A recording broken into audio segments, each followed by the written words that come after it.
Alléluia. Amen. Amen. Amen. Que le Seigneur vous bénisse. Que Dieu soit glorifié ce soir en chacun de nous. Amen. Amen, amen. Amen. C'est un jour beau. Amen. Amen. Vous savez, quand je viens ici, c'est le meilleur endroit. C'est l'un des meilleurs endroits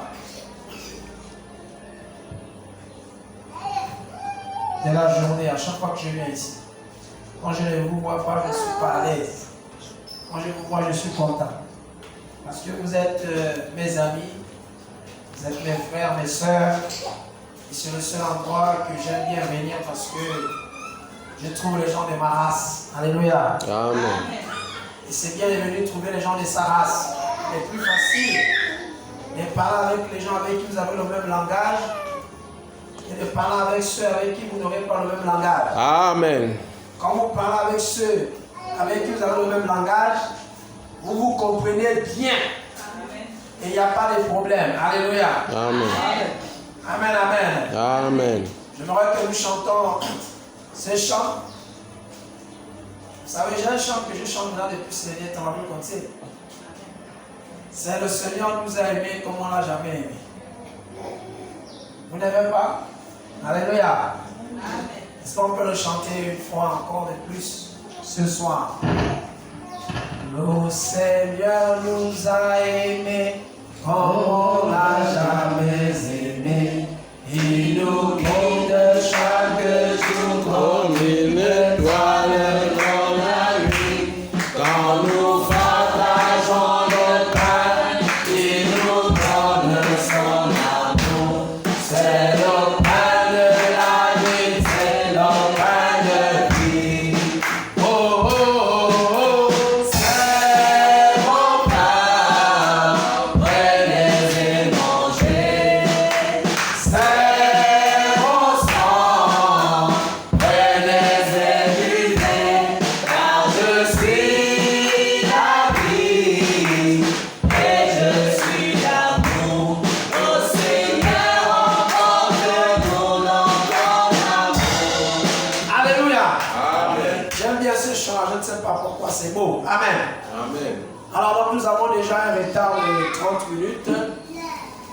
J'espère que nous sommes contents d'être là ce soir. Je vois certains bateaux, ceux qui ne se sont pas reposés, je vois d'autres gratter les yeux. J'espère que ce n'est pas le mal Dieu. Amen. Amen. Alors je vais prier d'abord. Seigneur, je te bénis, je te remercie. Le privilège que tu m'accordes d'être ce soir-là et de me tenir devant ton assemblée. C'est un privilège que tu m'accordes, Seigneur. Et ce privilège n'est pas mérité, cela me vient de toi. Seigneur, parce que tu as décidé que ce soit moi qui parle, je prie que, Seigneur, ton esprit me remplisse de tes paroles.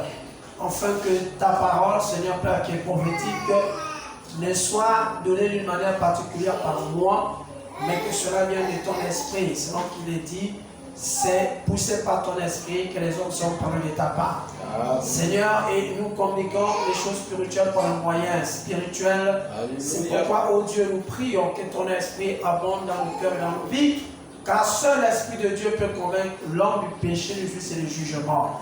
Nous voulons, Seigneur, ce soir que nos cœurs s'accordent à ta parole et que toi, ceux qui sont les cœurs et les reins, Seigneur, tu révèles à chacun. Seigneur le Tout-Puissant Père, véritablement le Dieu que nous avons, le Dieu que tu es. Seigneur, révèle cela dans nos cœurs. Et que ce qui est dans les pensées des hommes et des femmes, Seigneur, ce soir, oh Dieu, par ta parole infaillible, Seigneur, mon Dieu, mon roi, que chacun reçoive la consolation, l'exhortation et l'édification. Et que par ceci, Seigneur, nous bénissons ton Saint, ton grand nom. Je te remercie pour cet instant. Je te bénis pour cette heure. C'est dans le nom de Jésus-Christ, Père, que j'ai prié. Amen. Amen. Sans plus tarder, prenons dans le livre de Matthieu, Saint Matthieu, le chapitre 16, versets 6 à 8. 16, 6 à 8. Alléluia. Donc, Saint Matthieu, chapitre 16, les versets, on va commencer à 5, hein? Versets 5 à 8. J'ai lu la parole de Dieu. Et quand les disciples furent venus à l'autre rive, ils avaient oublié de prendre du pain. Et Jésus leur dit, voyez, soyez en garde contre le levain des pharisiens et des sadducéens. Et ils raisonnaient en eux-mêmes disant, c'est parce que nous n'avons pas pris du pain. Mais Jésus le sachant dit, pourquoi raisonnez-vous en vous-même, gens de petite foi, sur ce que vous n'avez pas pris du pain? Alléluia. Amen. Que le Seigneur bénisse sa parole. Amen. Amen. Donc veuillez vous asseoir. Le thème de ce soir, c'est un homme qui raisonne. Alléluia. Amen. Un homme qui raisonne. Alors aujourd'hui c'est le mercredi 15. Un homme qui raisonne.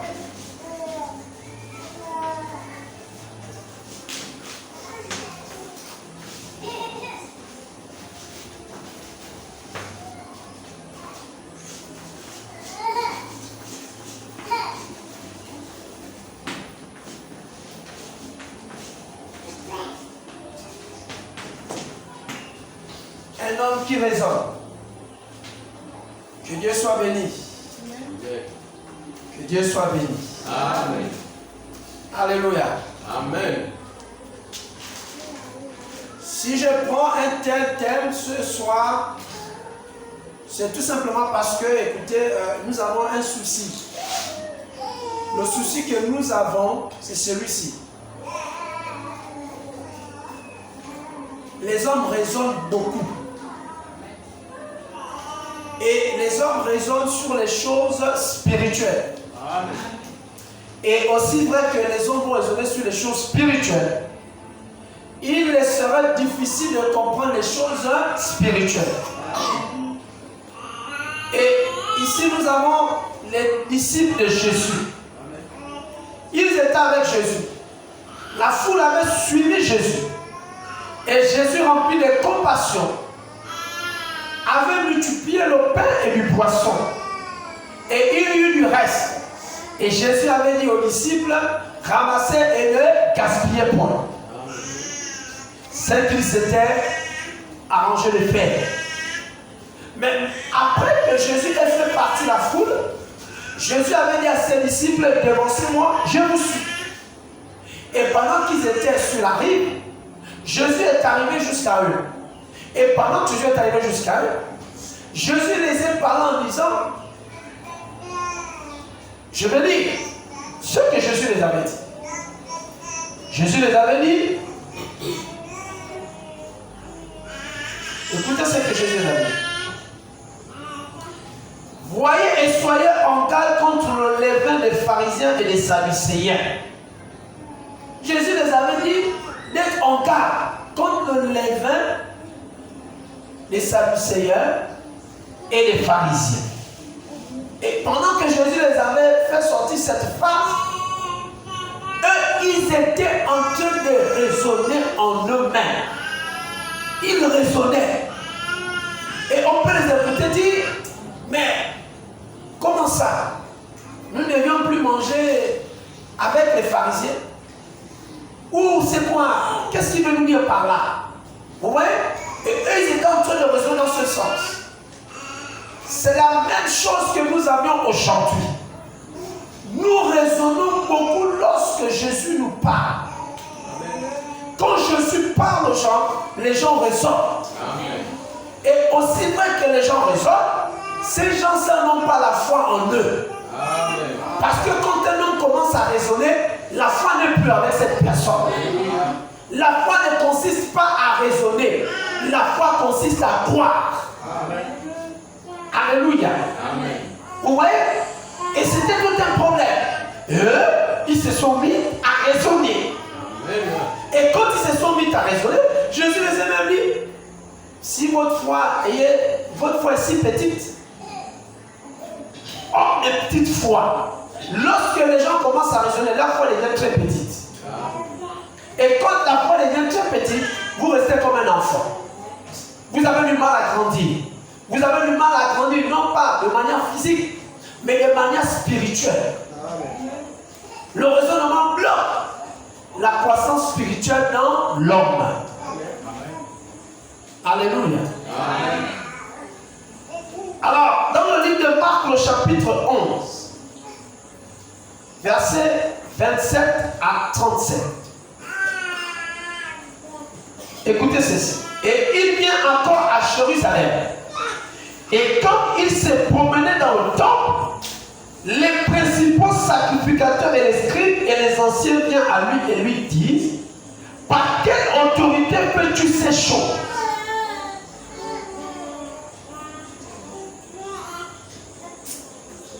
Et qui t'a donné cette autorité pour faire ces choses? Vous voyez? Et Jésus répondant leur dit: je vous demanderai moi aussi une chose, et répondez-moi, et je vous dirai par quelle autorité je fais ces choses. Le baptême des gens était-il du ciel ou des hommes? Répondez-moi. La Bible déclare qu'ils se mirent à raisonner.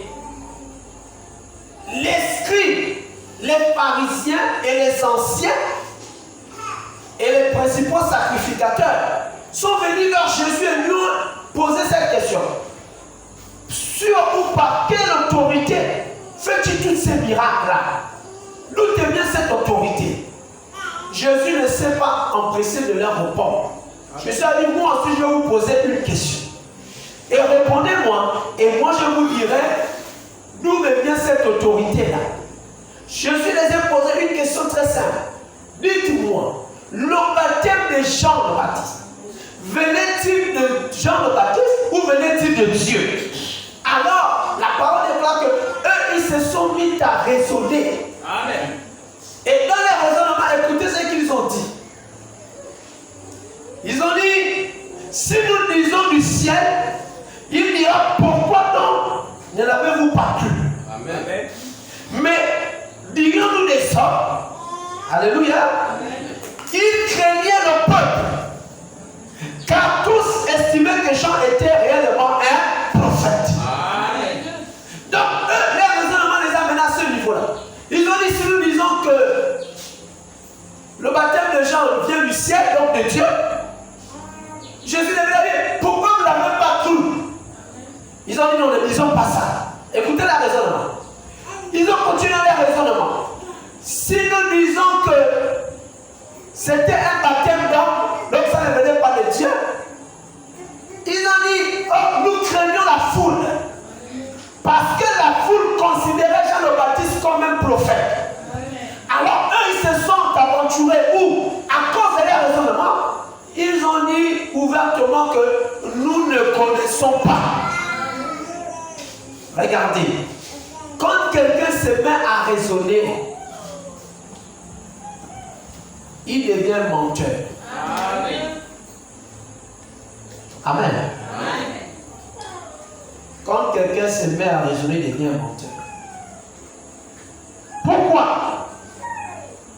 Parce que dans la question qu'ils ont posée à Jésus, s'est trouvé un désir d'abord dans leur cœur. Lequel?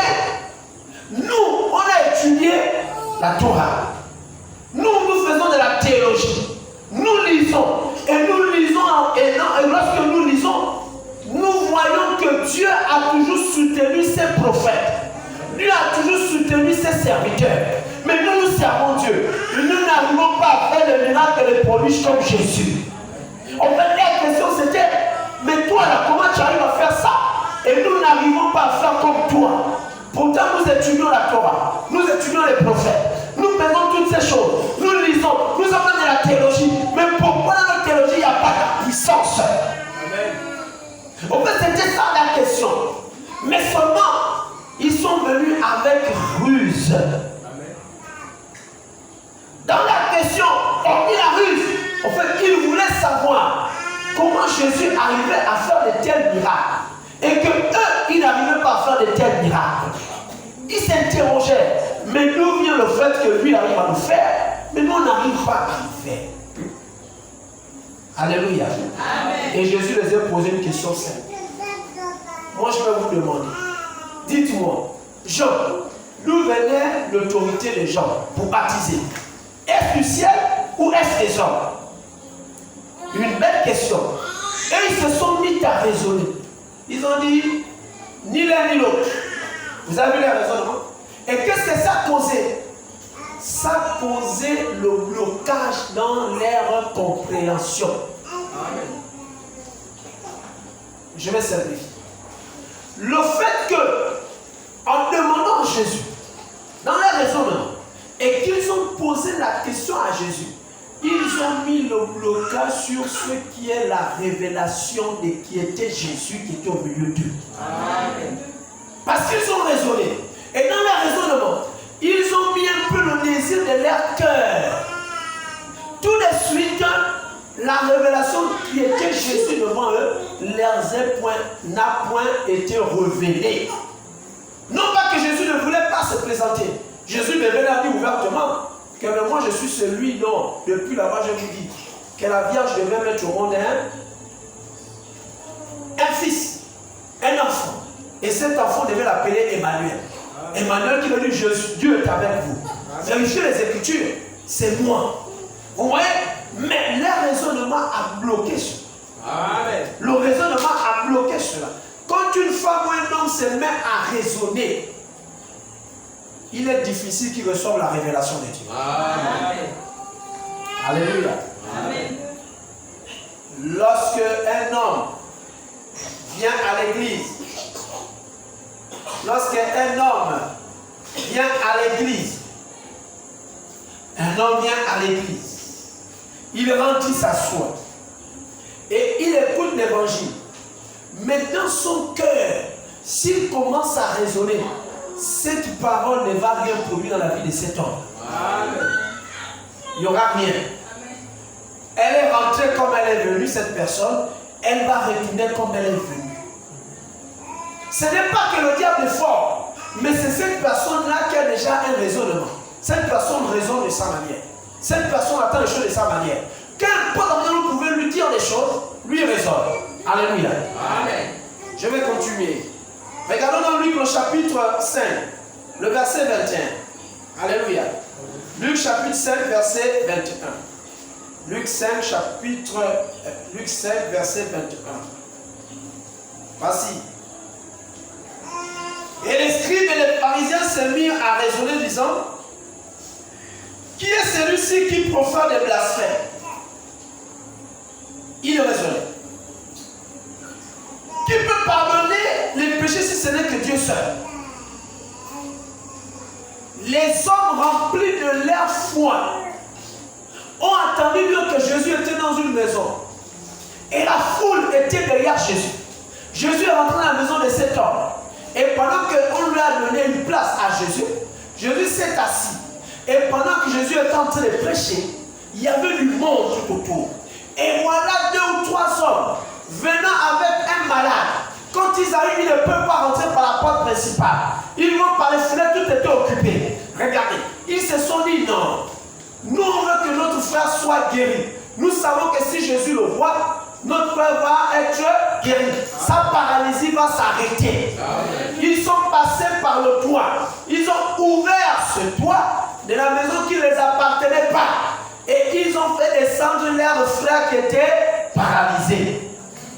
Jésus a dit, leur foi, pas la foi d'abord du malade, mais la foi de ceux qui ont entendu que Jésus était là.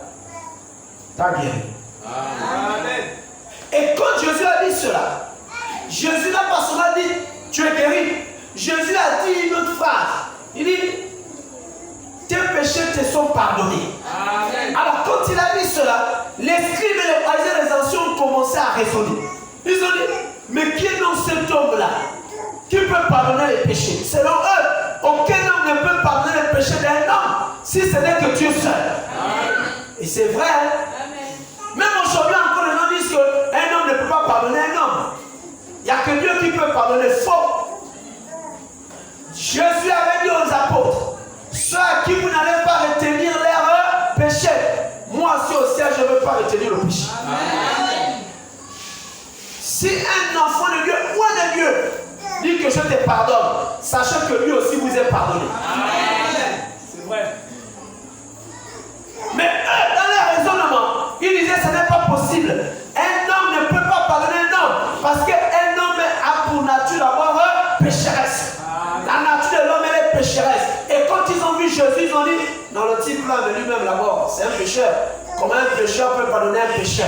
Amen. Vous voyez comment ils avaient jugé Jésus? Or, ils ne s'étaient pas souvenus que l'un de leurs prophètes, David, avait prophétisé sur Jésus. Et la parole disait que celui à qui les péchés sont pardonnés, cette personne reçoit la guérison. Amen. Confessez vos péchés et soyez guéris. Amen. Vous voyez, c'est ce que la parole disait. Et c'est ce que la parole dit. Et quand Jésus a dit, tes péchés te sont pardonnés, ils ont raisonné entre eux. Regardez comment les gens sont. Le problème avec le chrétien, le christianisme aujourd'hui, les gens raisonnent trop. Et aussi même que les gens se mettent à raisonner, il sera difficile que Dieu se manifeste. Je ne dis pas là-bas dans l'église. Je dis dans la vie de cette personne-là. Ce n'est pas une affaire que non, c'est à l'église. Laissez l'église de côté.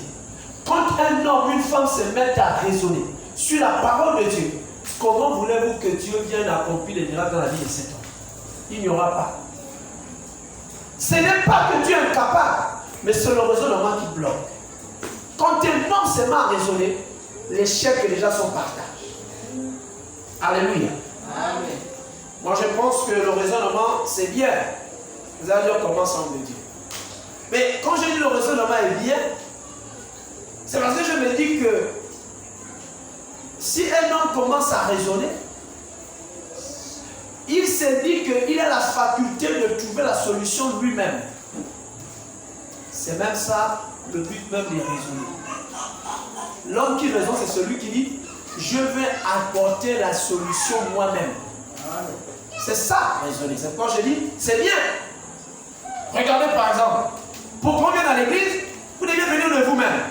On ne doit pas vous appeler. Si vous voulez venir, vous venez. Si vous ne voulez pas venir, vous ne venez pas. Vous voyez ça?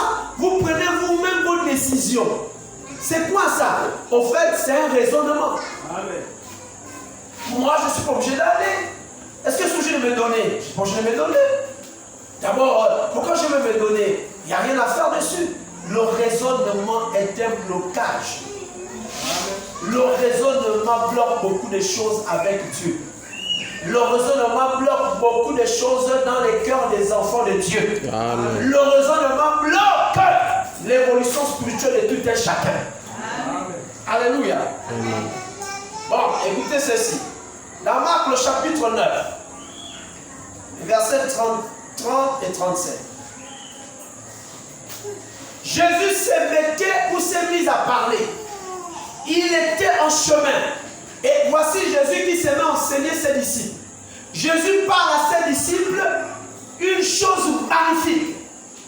Depuis qu'ils marchaient ensemble, l'une des choses les plus extraordinaires que Jésus pouvait leur parler, à les enseigner, c'était la résurrection.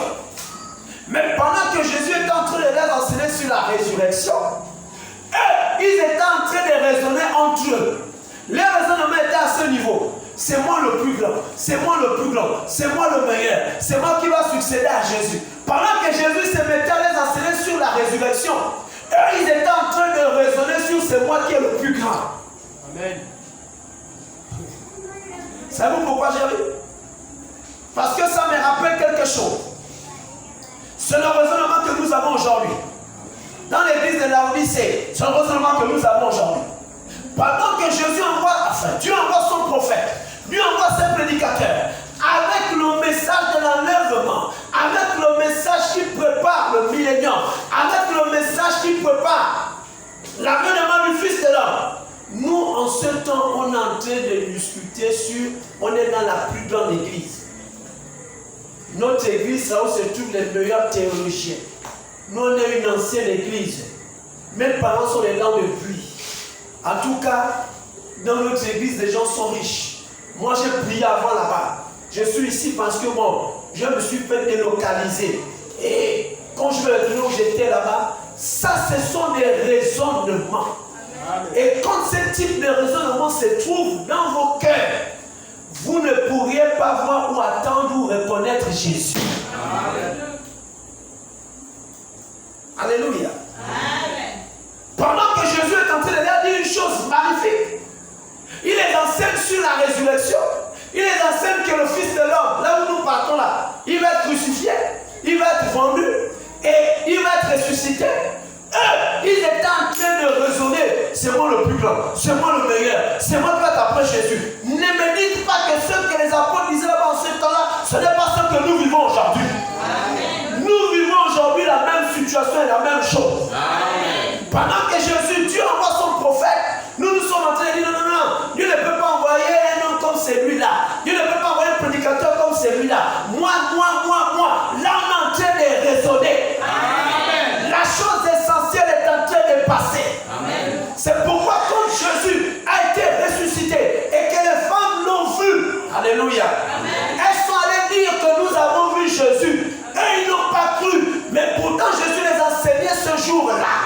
Ils n'ont pas cru parce qu'ils étaient ici en train de discuter que c'est moi le chef. C'est moi qui va remplacer Jésus. C'est la même chose que nous faisons aujourd'hui. Amen. Notre église est la meilleure. Notre église est le meilleur pasteur. Il prêche bien. Regardez comment notre église est. Nous. Ce n'est pas ce qui est important. Amen. Là, nous sommes en train de raisonner. Quand je vais là-bas, je suis à l'aise. Frère, qu'est-ce qui te rend à l'aise là-bas? Vérifie un peu. Ouais, il raisonnait. Jésus n'a pas des choses magnifiques. Eux, ils sont en train de raisonner.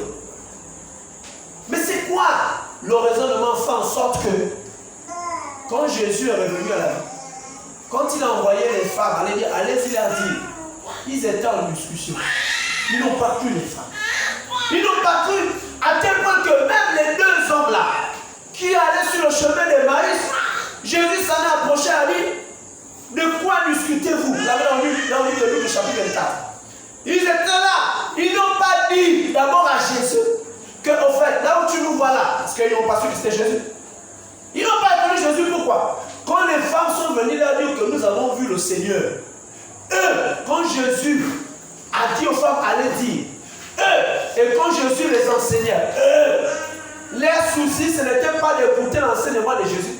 Amen. Leur souci, c'était de dire que c'est moi qui va être le chef. Amen. Après Jésus, c'est moi. Amen. Vous voyez? Amen. Et c'est ce que nous vivons aujourd'hui. Pendant que le Seigneur vient nous présenter la parole, pendant que le Seigneur envoie son prophète, pendant que le Seigneur envoie les prédicateurs, nous sommes en train de nous discuter. C'est moi la meilleure église. On le suit depuis dans le message. On le suit via l'église. Nous on connaît depuis le raisonnement. Amen. La chose essentielle est en train de passer. La chose essentielle est en train de passer. Suivez bien les amis. Pendant l'enlèvement, beaucoup seront surpris. Amen. Ce n'est pas une affaire que moi je connais les mystères. Ce n'est pas une affaire que je connais le 7e psaume. Ce n'est pas une affaire que je connais les tonnerres. Les gens vont être surpris. Amen. Ce n'est pas une affaire que moi, je suis un ancien chrétien. Dieu ne tient pas compte de ça. Ce n'est pas une affaire que moi j'ai les visions. Dieu ne regarde pas ça. Alléluia. Pendant que Dieu te parle, sois attentif. Amen. Et ne raisonne pas. Amen. Et combien de fois Dieu vous parle, les gens ne sont pas attentifs. Amen. Pendant que toi tu es en train de regarder autour de toi, mais Dieu est en train de te parler. Amen. Et tellement qu'il te parle, tu ne suis pas. Le jour maintenant que tu vas attendre un événement qui dépasse l'attendement intellectuel, vous allez vous mettre à discuter. Amen. Dieu, pour parler à un peuple, il envoie toujours des prophètes. Amen. Dieu, pour amener une nation, il envoie toujours des prophètes. Amen. Dieu, pour faire guider son peuple, il va mettre des pasteurs. Alléluia. Dieu, pour enseigner son peuple, il va mettre des docteurs. Amen. Mais les gens sont toujours distraits. Les gens toujours raisonnent. Les gens toujours pensent à autre chose. Mais regardez, Jésus marche avec eux. Ils ne le reconnaissent pas. Et Jésus les trouve. De quoi êtes-vous en train de raisonner? Regardez. Ils ne lui disent pas que il y a eu des femmes qui sont allées au tombeau. Et ces femmes-là ont constaté que la tombe était vide. Et que Jésus, pendant que nous marchions avec lui, il nous avait dit que nous allons à Jérusalem, le Fils de l'homme va être livré, mais au 3e jour, il devait revenir à la vie. Ils n'ont pas dit ça à Jésus qui est à côté. Et ils n'ont même pas reconnu. Et ils ont dit, oh, toi tu sors où? Tu ne connais pas cette grande histoire. Il parle d'une chose passée. Tu ne connais pas ce grand prophète puissant qui était Jésus. On l'a crucifié. On l'a livré là-bas. Regardez comment il parle à Jésus. Jésus les regardait avant. Il dit non. Donc quand tu n'es pas informé. Mais ce n'est pas ce que Jésus voulait attendre d'eux. Jésus en venant à côté d'eux a cru qu'ils devaient le reconnaître. Amen. Par rapport aux enseignements qu'il les avait donnés sur ce jour-là. Mais comme ils étaient occupés sur c'est moi, ils n'ont même pas reconnu que c'était Jésus. Amen. La preuve, Jésus les a dit, mais de quoi parlez-vous? À d'autres termes, mais vous êtes en train de parler une chose qui est passée. Moi, je vous parle du présent. Vous êtes encore dans le passé. Et suivez. Il dit non, et il rentre, il dit, oh, aujourd'hui même, ce matin, il y a eu des femmes qui sont allées au tombeau. Et ils n'ont pas trouvé le corps de Jésus. Vous savez à quel moment ils ont dit ça à Jésus? Pas pendant la marche. C'est quand Jésus, dans les écoutants, parlait de la chose passée, qu'on l'a crucifié, on l'a tapé, on l'a tout fait, on l'a même exposé nu. C'est ça qui les intéressait. Jésus arrive avec eux, il les exhorte, et il dit, bon, moi je continue, ils disent, arrête-toi d'abord. C'est quand il s'arrête, maintenant Jésus recommence, et il parle. Il dit, ce matin même, il y a eu des femmes qui sont allées au tombeau. Vous voyez, voilà la partie qui a intéressé Jésus.